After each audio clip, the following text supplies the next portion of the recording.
Ladies and gentlemen, might I present to you for your viewership consideration, my collarbones. So a few weeks ago, I felt like my room needed more ambiance. So I bought some LED lights, and trust me, I was surprised too. I didn't know that I could get more basic either. But here we are, I did it, and as it turns out, I'm slightly infatuated with color and light, so I've taken quite the amount of pictures with these lights because I find them endlessly entertaining. And one of those pictures is what I'm about to be attempting to paint. And I say attempt because I've never done anything realistic with watercolors before, and I'm genuinely concerned about the outcome. I mean, I guess if it doesn't work out, I can always just delete all evidence that it ever happened and forget about it. Something that I'm very good at. But we've all been there. Oh, I'm sorry, I've reminded my audience of their indiscretions one too many times already. And I should just start the video? Yeah, no, I think I can do that. I hear a lot of people saying things like, don't dress for others, dress for yourself, or do what you want, it doesn't matter what other people say. And there's a lot of truth to that, believe me. That's like the only way that I've ever lived. I mean, I wore Crocs unironically for 2 years straight. But it's kind of funny to think about the fact that if other people didn't exist, we wouldn't even care about doing anything. Socialization is the main reason we make most of our decisions. We wouldn't have a sense of self if we didn't have other people to compare ourselves to. And not in a bad way, it's just that we wouldn't have any definition of anything, including our self-identity, without the presence of people giving it meaning. It's the same as language and money. These symbols are useless to us unless we all unanimously agree that they mean something, right? And this relates back to self-identity because if you were the only person living, you wouldn't know that you had a personality that's unique to you. We only have individuality when there's some degree of separation between people.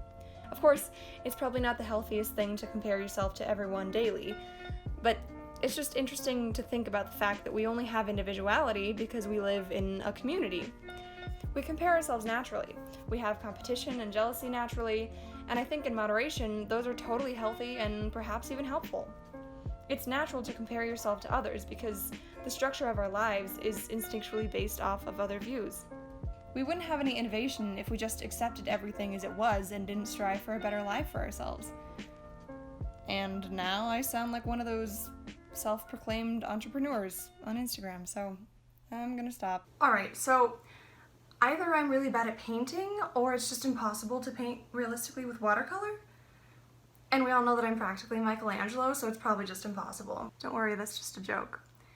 My ego is much smaller than that, and I'm not much of a painter anyway, so Michelangelo and I are in totally different leagues. But anyways, I didn't fulfill my initial purpose of this painting, which is to paint my collarbones realistically, even though the picture was originally pink, so I mean, that wasn't the unrealistic part about it. I'm not gonna lie to you, I definitely have mixed feelings about this piece, because on the one hand, I hate it because it doesn't look exactly like the picture and I'm just a little bit of a perfectionist. And then on the other hand, I kind of like it because it's kind of aesthetic. Stylized, if you will. It's kind of what you have in your mind when you think about casual watercolor. Like, it's got that splotchy, airy, unstructured kind of feel to it. It's a free soul, only moving with the ebb and flow of the moon's gravitational forces. I don't know how important this observation is, but this painting kind of feels like a cute little Valentine's Day painting.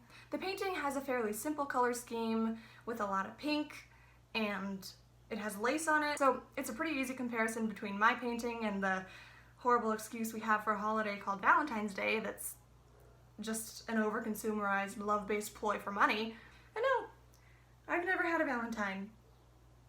Why do you ask? The painting didn't take me too long, which kind of makes sense because at the moment I'm kind of accustomed to drawing 24 by 16 inch realistic drawings with charcoal, and this is a 15 by 11 inch painting with watercolor. But I enjoyed making it. It was a nice break from the structured 8 hours that I have to set aside for drawing something. And I liked the fact that I didn't really have to worry about too much detail. Don't get me wrong, I enjoy both types of art, but I kind of liked this one just because it was a break. I just got to zone out for like an hour, just paint with water and color. I enjoyed it for what it was, which is basically just a break. I will, however, be doing another realistic drawing soon because I need to prove to myself that I can do realism after this failed attempt. But anyways, see you next time. Thank you for the attention.